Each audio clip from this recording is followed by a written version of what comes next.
Prophets and Kings, Chapter 3. Pride of Prosperity.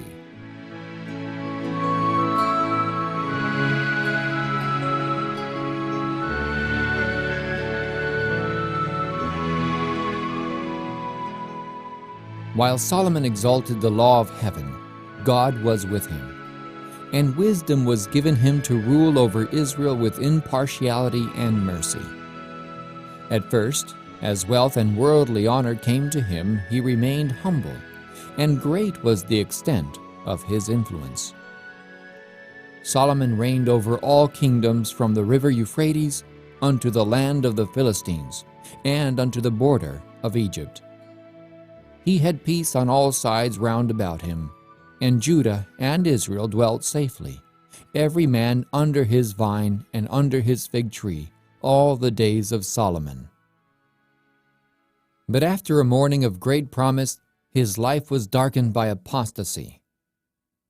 History records the melancholy fact that he who had been called Jedidiah, beloved of the Lord, he who had been honored by God with tokens of divine favor so remarkable that his wisdom and uprightness gained for him worldwide fame, he who had led others to ascribe honor to the God of Israel, turned from the worship of Jehovah to bow before the idols of the heathen. Hundreds of years before Solomon came to the throne, the Lord, foreseeing the perils that would beset those who might be chosen as rulers of Israel, gave Moses instruction for their guidance. Directions were given that he who should sit on the throne of Israel should write him a copy of the statutes of Jehovah, in a book out of that which is before the priests, the Levites. It shall be with him, the Lord said, and he shall read therein all the days of his life, that he may learn to fear the Lord his God, to keep all the words of this law and these statutes, to do them, that his heart be not lifted up above his brethren, and that he turn not aside from the commandment to the right hand or to the left, to the end that he may prolong his days in his kingdom, he and his children, in the midst of Israel.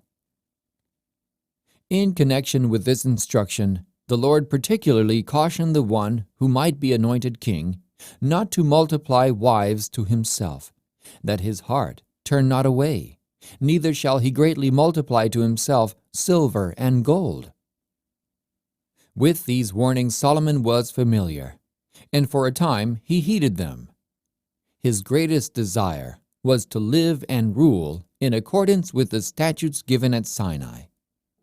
His manner of conducting the affairs of the kingdom was in striking contrast with the customs of the nations of his time, nations who feared not God, and whose rulers trampled underfoot his holy law.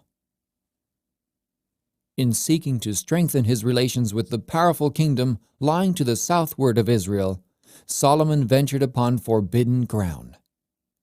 Satan knew the results that would attend obedience, and during the earlier years of Solomon's reign, years glorious because of the wisdom, the beneficence, and the uprightness of the king, he sought to bring in influences that would insidiously undermine Solomon's loyalty to principle and cause him to separate from God.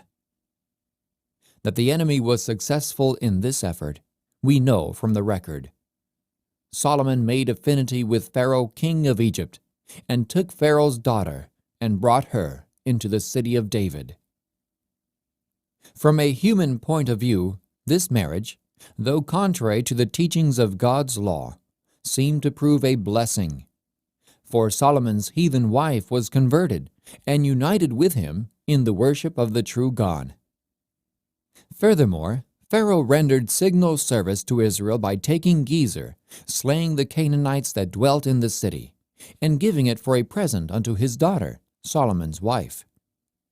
This city Solomon rebuilt, and thus apparently greatly strengthened his kingdom along the Mediterranean seacoast.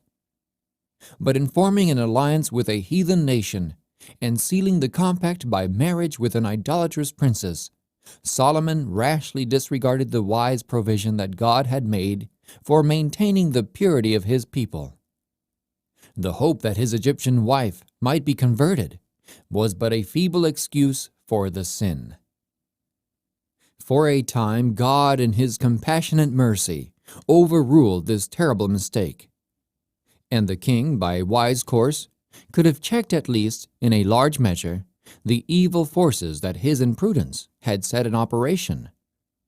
But Solomon had begun to lose sight of the source of his power and glory. As inclination gained the ascendancy over reason, self-confidence increased, and he sought to carry out the Lord's purpose in his own way. He reasoned that political and commercial alliances with the surrounding nations would bring these nations to a knowledge of the true God, and he entered into unholy alliance with nation after nation. Often, these alliances were sealed by marriages with heathen princesses. The commands of Jehovah were set aside for the customs of surrounding peoples.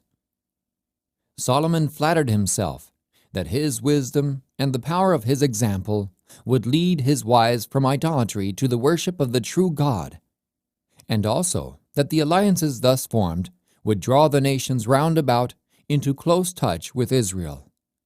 Vain hope! Solomon's mistake in regarding himself as strong enough to resist the influence of heathen associates was fatal. And fatal, too, the deception that led him to hope that, notwithstanding a disregard of God's law on his part, others might be led to revere and obey its sacred precepts. The king's alliances and commercial relations with the heathen nations brought him renown, honor, and the riches of this world. He was enabled to bring gold from Ophir and silver from Tarshish in great abundance. The king made silver and gold at Jerusalem as plenteous as stones, and cedar trees made he as the sycamore trees that are in the vale for abundance. Wealth, with all its attendant temptations, came in Solomon's day to an increasingly large number of people, but the fine gold of character was dimmed and marred. So gradual was Solomon's apostasy that before he was aware of it, he had wandered far from God. Almost imperceptibly, he began to trust less and less in divine guidance and blessing, and to put confidence in his own strength. Little by little, he withheld from God that unswerving obedience which was to make Israel a peculiar people, and he conformed more and more closely to the customs of the surrounding nations. Yielding to the temptations incident to his success and his honored position, he forgot the source of his prosperity. An ambition to excel all other nations in power and grandeur led him to pervert for selfish purposes the heavenly gifts hitherto employed for the glory of God. The money which should have been held in sacred trust for the benefit of the worthy poor and for the extension of principles of holy living throughout the world was selfishly absorbed in ambitious projects. Engrossed in an overmastering desire to surpass other nations in outward display, the king overlooked the need of acquiring beauty and perfection of character. In seeking to glorify himself before the world, he sold his honor and integrity. The enormous revenues acquired through commerce with many lands were supplemented by heavy taxes. Thus, pride, ambition, prodigality, and indulgence bore fruit in cruelty and exaction. The conscientious, considerate spirit that had marked his dealings with the people during the early part of his reign was now changed. From the wisest and most merciful of rulers, he degenerated into a tyrant. Once the compassionate, God-fearing guardian of the people, he became oppressive and despotic. Tax after tax was levied upon the people, that means might be forthcoming to support the luxurious court. The people began to complain. The respect and admiration they had once cherished for their king was changed into disaffection and abhorrence. As a safeguard against dependence on the arm of flesh, the Lord had warned those who should rule over Israel not to multiply horses to themselves. But in utter disregard of this command, Solomon had horses brought out of Egypt, and they brought unto Solomon horses out of Egypt and out of all lands. Solomon gathered together chariots and horsemen, and he had 1,400 chariots, and 12,000 horsemen, whom he bestowed in the cities for chariots, and with the king at Jerusalem. More and more the king came to regard luxury, self-indulgence, and the favor of the world as indications of greatness. Beautiful and attractive women were brought from Egypt, Phoenicia, Edom, Moab, and from many other places. These women were numbered by hundreds. Their religion was idol worship, and they had been taught to practice cruel and degrading rites. Infatuated with their beauty, the king neglected his duties to God and to his kingdom. His wives exerted a strong influence over him, and gradually prevailed on him to unite with them in their worship. Solomon had disregarded the instruction that God had given to serve as a barrier against apostasy, and now he gave himself up to the worship of false gods. It came to pass, when Solomon was old, that his wives turned away his heart after other gods, and his heart was not perfect with the Lord his God, as was the heart of David his father. For Solomon went after Ashtoreth, the goddess of the Zidonians, and after Milcom, the abomination of the Ammonites. On the southern eminence of the Mount of Olives, opposite Mount Moriah, where stood the beautiful temple of Jehovah, Solomon erected an imposing pile of buildings to be used as idolatrous shrines. To please his wives, he placed huge idols, unshapely images of wood and stone, amidst the groves of myrtle and olive. There, before the altars of heathen deities, Chemosh, the abomination of Moab, and Molech, the abomination of the children of Ammon, were practiced the most degrading rites of heathenism. Solomon's course brought its sure penalty. His separation from God through communication with idolaters was his ruin. As he cast off his allegiance to God, he lost the mastery of himself. His moral efficiency was gone. His fine sensibilities became blunted, his conscience seared. He who in his early reign had displayed so much wisdom and sympathy in restoring a helpless babe to its unfortunate mother, fell so low as to consent to the erection of an idol to whom living children were offered as sacrifices. He who in his youth was endowed with discretion and understanding, and who in his strong manhood had been inspired to write, "There is a way which seemeth right unto a man, but the end thereof are the ways of death," in later years departed so far from purity as to countenance licentious, revolting rites connected with the worship of Chemosh and Ashtoreth.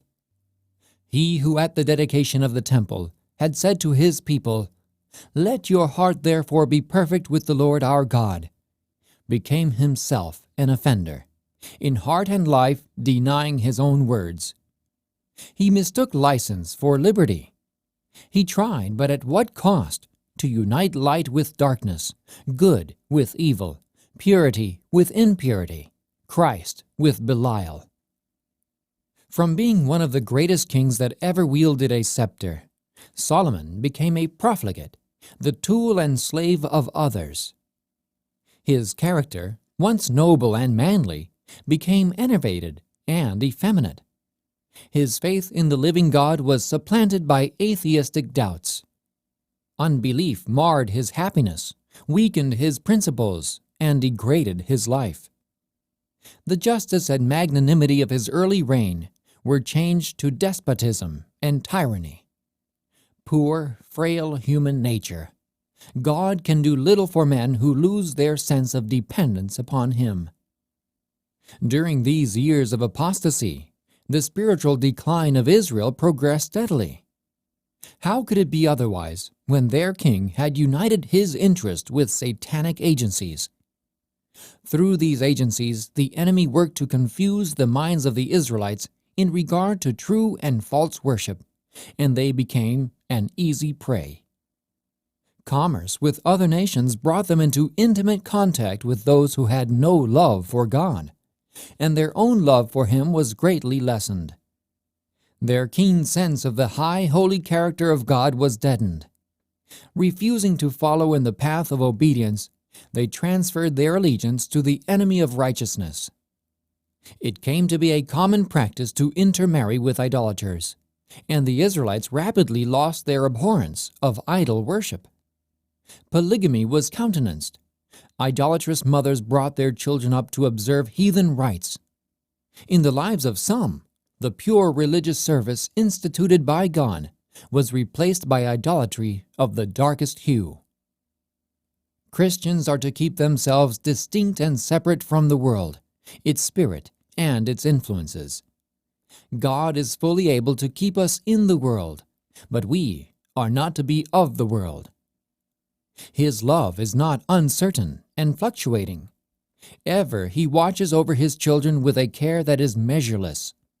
But He requires undivided allegiance. No man can serve two masters, for either he will hate the one and love the other, or else he will hold to the one and despise the other. Ye cannot serve God and mammon. Solomon was endued with wonderful wisdom, but the world drew him away from God. Men today are no stronger than he. They are as prone to yield to the influences that caused his downfall.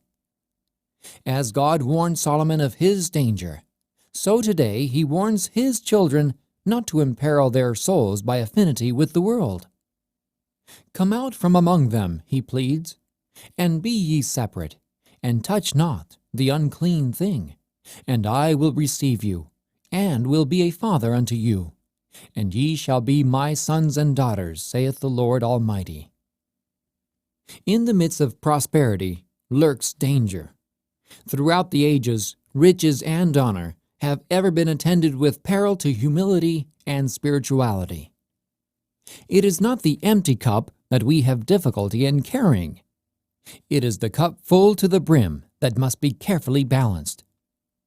Affliction and adversity may cause sorrow, but it is prosperity that is most dangerous to spiritual life. Unless the human subject is in constant submission to the will of God, unless he is sanctified by the truth, prosperity will surely arouse the natural inclination to presumption. In the valley of humiliation, where men depend on God to teach them and to guide their every step, there is comparative safety. But the men who stand, as it were, on a lofty pinnacle, and who, because of their position, are supposed to possess great wisdom, these are in gravest peril. Unless such men make God their dependence, they will surely fall.